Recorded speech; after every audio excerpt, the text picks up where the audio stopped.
السلام علیکم. دکھاری اردو ناولس میں خوش آمدید. جنون ذہن ماہنور عثمانی قسط نمبر 5.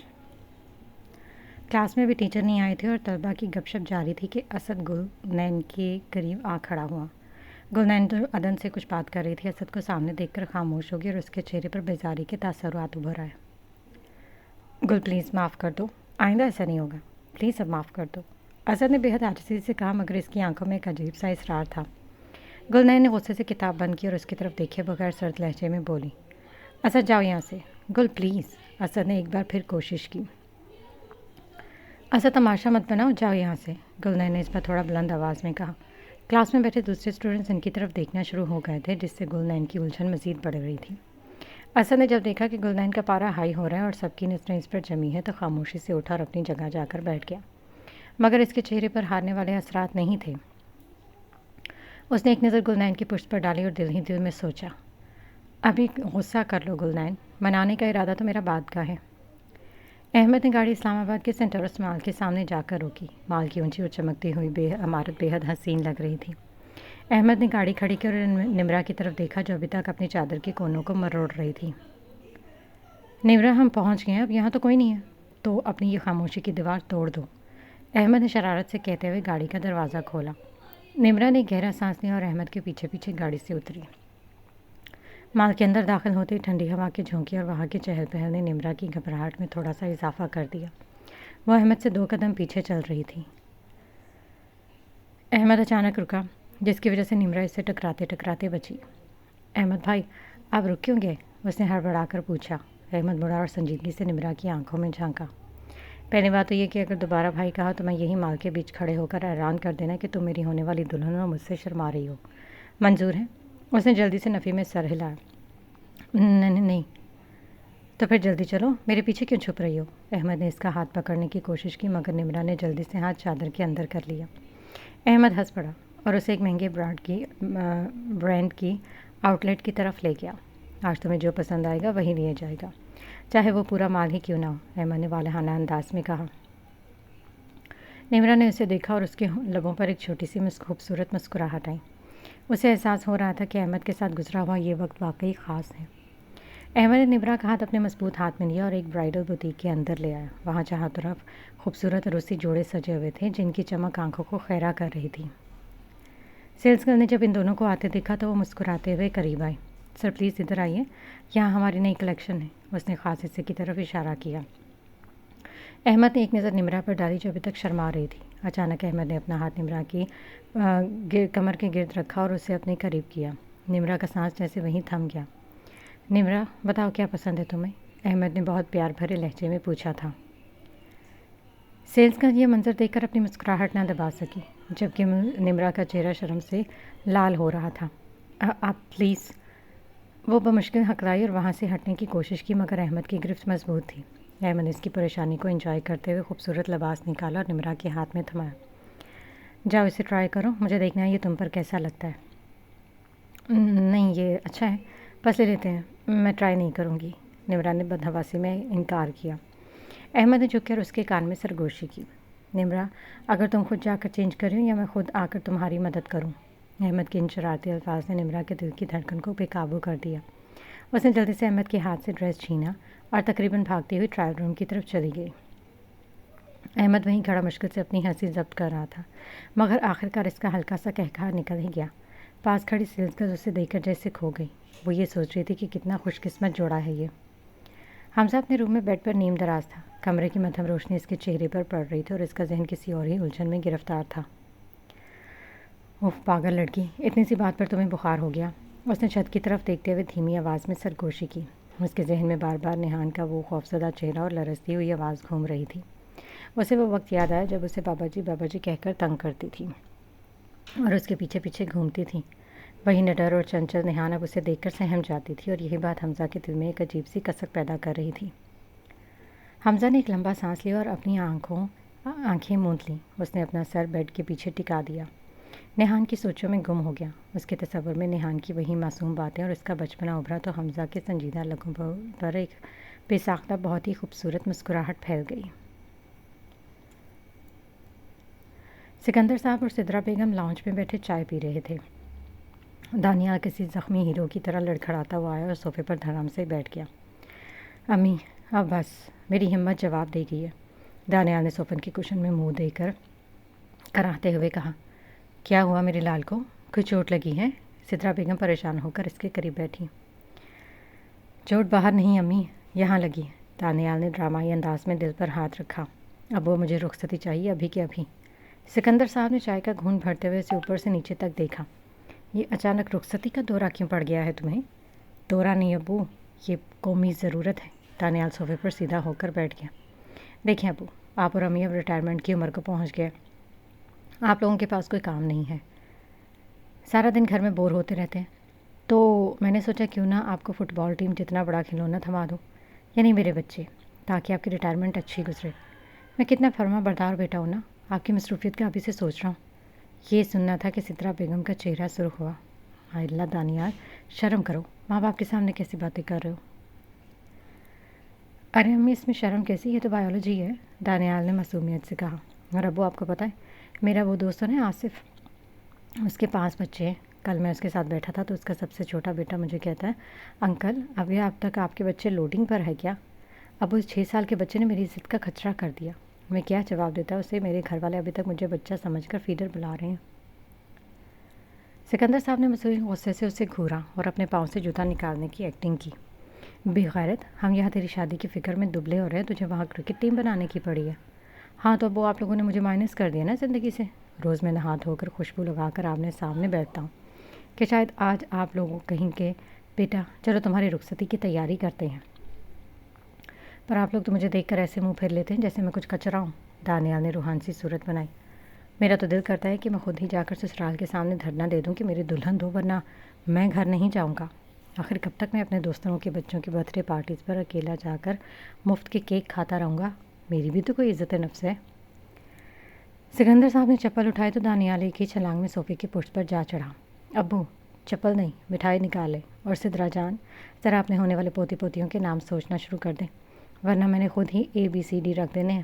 سدرا بیگم اپنی ہنسی نہیں روک سکی اور کھلکھلا کر ہنس پڑیں، جبکہ سکندر صاحب چپل لہراتے ہوئے اس کے پیچھے بھاگے اور دانیال پورے لاؤنج میں کلا بازیاں کھاتا پھر رہا تھا۔ کمرے میں گھپ اندھیرا تھا، صرف ایک سائڈ پر جلتا ہوا چھوٹا سا لیمپ ہلکی سی روشنی بکھیر رہا تھا۔ نیہان بیڈ پر پڑی بھاری کمبل میں خود کو لپیٹے ہوئے تھی، مگر اس کا وجود تپتے ہوئے تندور کی طرح دہک رہا تھا۔ تیز بخار کی وجہ سے اس کا معصوم چہرہ سرخ ہو رہا تھا اور ماتھے پر پسینے کے ننھے ننھے قطرے چمک رہے تھے۔ اس کی ماں نادیہ بیگم پچھلے کئی گھنٹوں سے سرہانے بیٹھے کبھی پانی کی پٹیاں رکھ رہی تھیں اور کبھی دوائی کا چمچ اس کو لبوں سے لگانے کی کوشش کر رہی تھیں۔ بیٹا نیہان ایک گھونٹ بھر لو، دیکھا کتنا تیز بخار ہے تمہیں، نادیہ بیگم نے منت بھرے لہجے میں کہا۔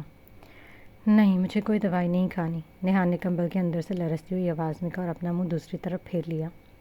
اچھا دوائی نہیں کھانی تو چلو ڈاکٹر کے پاس چلتے ہیں، وہ کوئی انجیکشن نہیں لگائے گا، بس تمہیں دیکھ لے گا۔ نادیہ بیگم نے اسے بہلانے کی کوشش کی۔ میں کہیں نہیں جاؤں گی امی، بس مجھے سونے دیں، نیہان نے جیسے بیڈ سے نہ اٹھنے کی قسم کھا رکھی تھی۔